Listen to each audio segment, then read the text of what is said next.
Now, this time of year, as the weather gets cold and wet, some people get a little sad, and I don't mean unhappy. Alana's back to explain seasonal affective disorder and ways to cope. So let's just start with an explanation of what seasonal affective disorder is, Alana. So seasonal affective disorder, or SAD, is a type of depression, and it's common in the winter months, more common actually with women. So it might be just where you're feeling more down, less energy, maybe a little bit more irritable. You might crave more sweet or starchy foods, and it's going to affect your sleep. It might actually make you sleep more or less during the winter months. Okay, what does SAD do to impact your sleep, and how might it impact your sleep?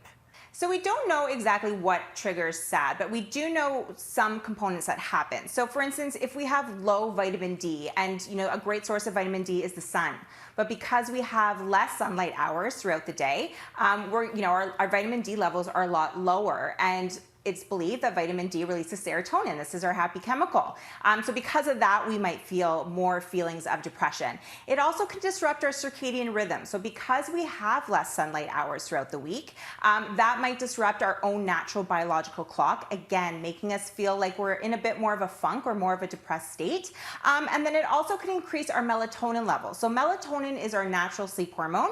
It's what helps drive our circadian rhythms, and it's influenced by our external environment. So the light and the dark of the day. So because we see more darkness in the winter months, it releases more melatonin, which might make us feel a little bit more lethargic, have a little bit less energy, and can definitely affect our mood throughout the day.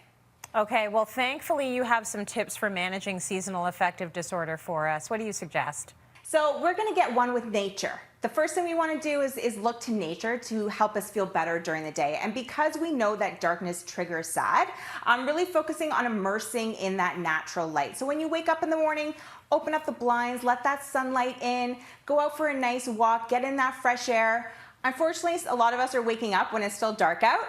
So something that you can invest in is what's called a natural light simulator alarm clock. So this mimics the sunrise. So when the alarm goes off, it can turn a red to a yellow, to an orange, to a white, and this is going to help your body wake up in a natural way. It's going to help suppress that melatonin because it senses that light.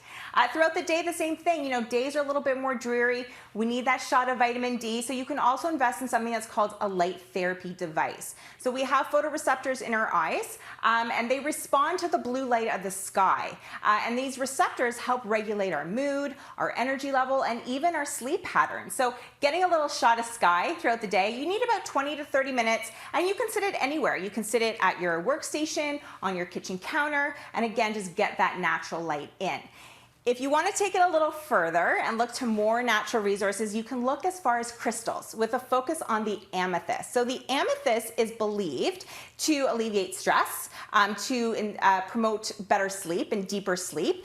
It also can alleviate anxiety and headaches. Some put it on their night table. Some actually put it right underneath their pillow.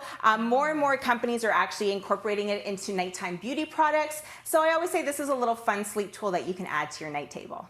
Okay, that's interesting. And I was wondering how people used crystals, but that's a good explanation. Right beside you or underneath your pillow might work. Now, your next tips is to prioritize a healthy diet. So what should we be eating and consuming? Right. So we always want to focus on our three pillars, right? And we're seeing that in the theme of the show today.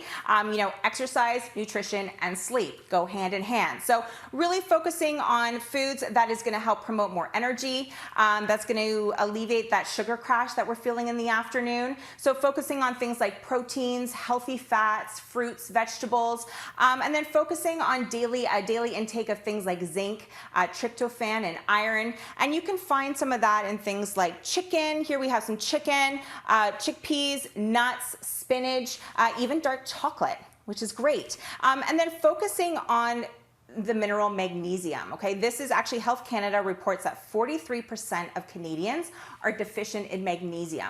So this is a great supplement mineral to include in your daily supplements, and it can be incorporated in food sources for sure. Same, just like chicken, spinach, nuts and seeds. So you're looking at magnesium. This can help alleviate stress. It aids in muscle relaxation. It calms the body and mind. So it can be great to introduce in your nighttime routine as well. Alana, if you've tried all of these things and you're still feeling sad, do you suggest that folks go sort of visit their physician or their naturopath to get some help and assistance with that? I do. You know, it's normal for us to feel in a bit more of a funk during the winter months, but if you feel like you've tried most things and you're still feeling the feelings of depression, just not feeling great, it's worth having that talk with your doctor to see if there's other steps that perhaps you could be taking. Really great tips. I love the light therapy there and really good tips when it comes to your diet and what you should be doing. I like the crystals too. Thanks, Alana.